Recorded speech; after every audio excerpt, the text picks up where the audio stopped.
Okay, so how many rakah in Fajr? 2. How many rakah in Dhuhr? 4. How many in Asr? 3. Okay, how And many? then 4 for No. How many in Asr? 3? No, Asr is 4. 4. Oh, sorry. So it's 2, 3, 4, 4, 4. No. 2, 4, 4, 3, 4. Oh, right. Okay. So Maghrib is 3 and the Isha is 4, right? I'm 32 years old. I live in a town called Carlow. Recently moved back there from Dublin. I lived in Dublin since I finished school in 2007. So I work as an actuary in insurance. So kind of dealing with the risks associated with insurance products. Sami Allah Allahu liman hamida. Sami Allahu liman hamida.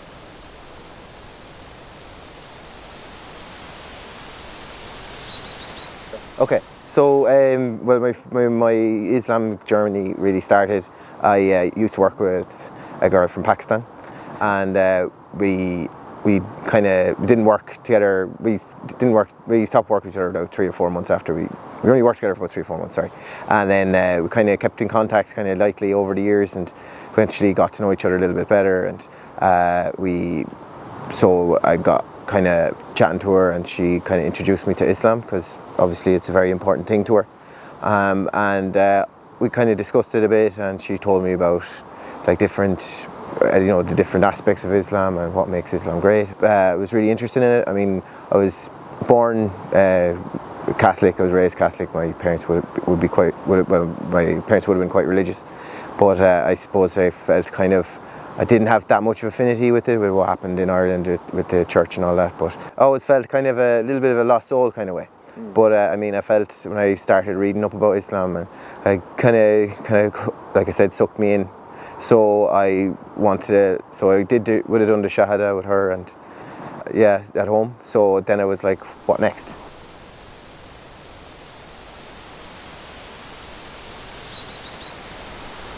I mean, like, I found that it's kind of with lockdown, there is you do your work, you stay in your home, your apartment, you work in your apartment, you finish up, you're going to stay in your apartment, maybe go for a run or a walk or something like that. So you have a lot of free time to yourself with no commute and that kind of thing. So I mean, with the free time comes a lot of time to yourself, and a lot of time to look inwards and think about your own purpose in life, because there's other distractions in life that weren't available at the time. So I'm glad that I had that time. So I kind of thought about it in my head, and it just made sense, to be honest, reading up about it, and just about how, I mean, I'm a big believer in equality, and I think that in a lot of senses the world is kind of, since especially in the last few years, the rich have gotten richer, the poor have gotten poorer, and I think in our country we've forgotten about that. And I mean, in Islam with zakat, that kind of thing, I really like that idea, that kind of spread the wealth of it, so that I'm a firm believer that if we're all better, if individually we're better off, then as a society we're much better off. It's greater than the sum of its parts, say, So that was kind of my believing, and I mean, it's kind of, as well as that, the thought about what's next, the afterlife, that kind of thing, it's something I would have avoided thinking about a lot in my life, and it was something that really came to the fore, kind of in a way, because my father passed away 2 years ago, and we were with him in the hospital with him, and I'm glad I was there with him. But it did make me think a lot about my own life, and how I want to live my own life, and what's going to happen at the end of my own life, And it's just something I avoid thinking about before, but I got a lot of comfort thinking about that. If I am a good person, if I love Allah and I treat Allah the way He wants me to treat Him, I can get there, and I can get there into paradise eventually, inshallah. If I, and I mean, there is a blueprint set out by Allah on how we can get there, which I like too, and that's what I want. I mean, this life is this life, and I'm enjoying it, and I'm really enjoying it. But we eventually will get there. All good things end, but hopefully there's a much better thing coming on the other side.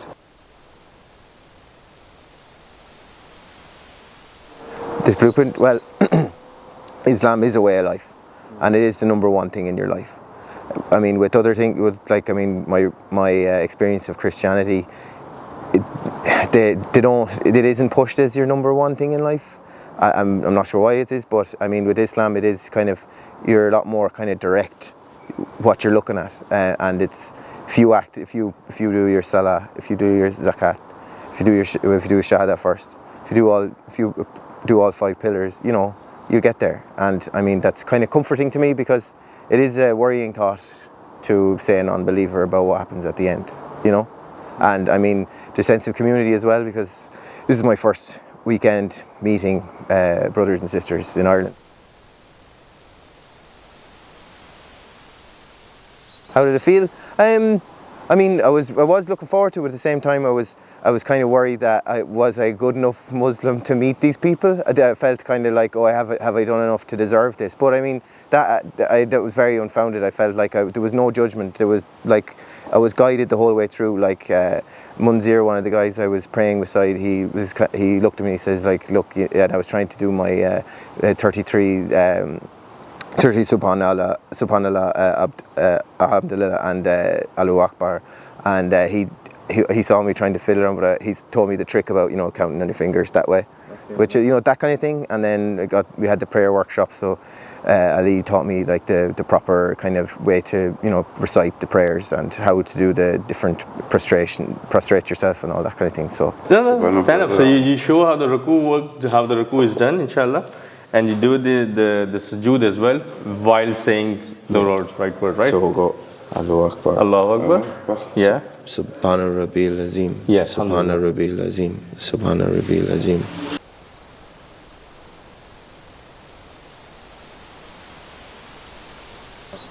Well, like it. I mean,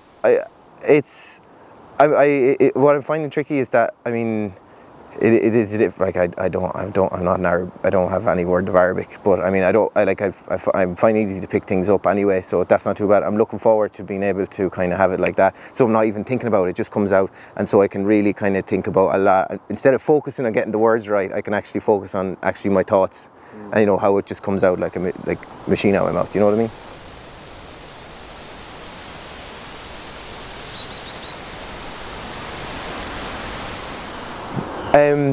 First, well, I mean, a lot of it is I do like is the community that surrounds it, like about like the language we use here, like brothers and sisters. We don't talk like that in Ireland, you know. But also it's like the fact that Allah knows we're not perfect, and nobody can ever be perfect, but we can try our best to try and prove ourselves to Him. And that's the way I feel like about myself, that I'm extremely imperfect, and I'm at the first leg of my voyage into Islam, and I'm looking forward to a very long one, hopefully, inshallah. And that's what I mean, that He accepts everyone, and we can repent for our past sins, for what transgressions we did in a past life, and we try and make up for it. I am a bit jealous of people who were born Muslim and they got to grow up in that. But at the same time, I'm glad that I found Islam, and I'm glad that it did happen, because there's so many people who it hasn't happened for, say, yet. It might happen in the future. I'd love, like, I still have my friends at home, and I wish one day they'll get to go on that journey. But I mean, it is that, like, it feels like it's never too late to join.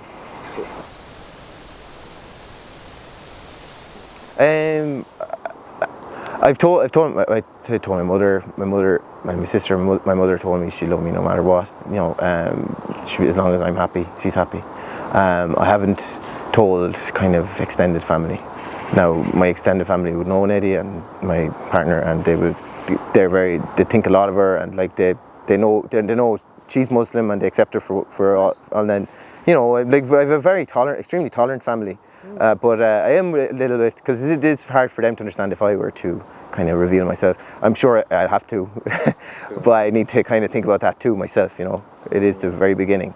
But I can't imagine, I'm not going to, I know there's guys here that were kind of shut out by their friends and family when they revealed to them, but I couldn't see that happen with myself. I do have a very tolerant group of friends. I don't mix with kind of people who think like that anyway. I've always been a very tolerant person. Anyone who says something kind of offensive or that wouldn't be friends with me anyway. So I don't think that would be an issue for me.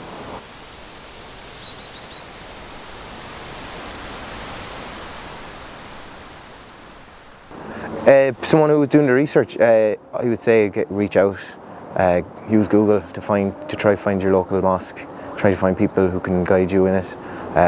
It's hard to do it alone.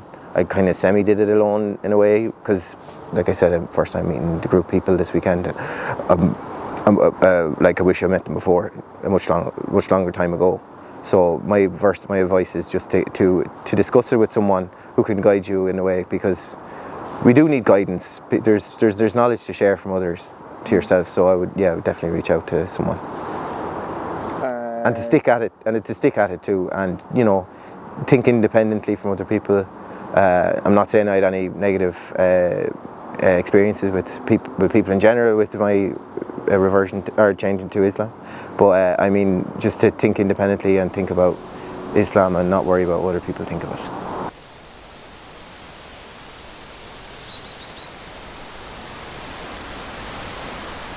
Biggest takeaway from the retreat?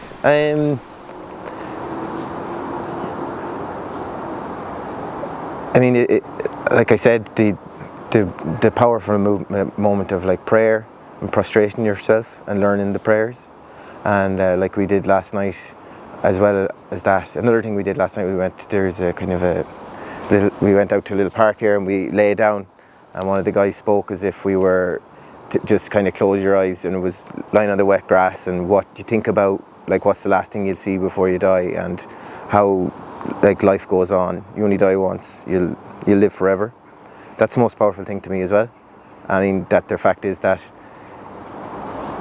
there is, like, he's there is the most important thing, and he loves me, he loves you, he loves everyone, and that we shall meet him at some point, whenever that is. It could be soon, it could be in a long time to come. And what I'd like to take from it as well, and to take from it the way I could act, is I'll go to my friends, I'll meet them, I'll tell them about what a great time I had, about how how they feel a community, how I was educated about Islam, and maybe I'm sure many of them will probably brush me off, but some might listen, and some might think there's something there for them too,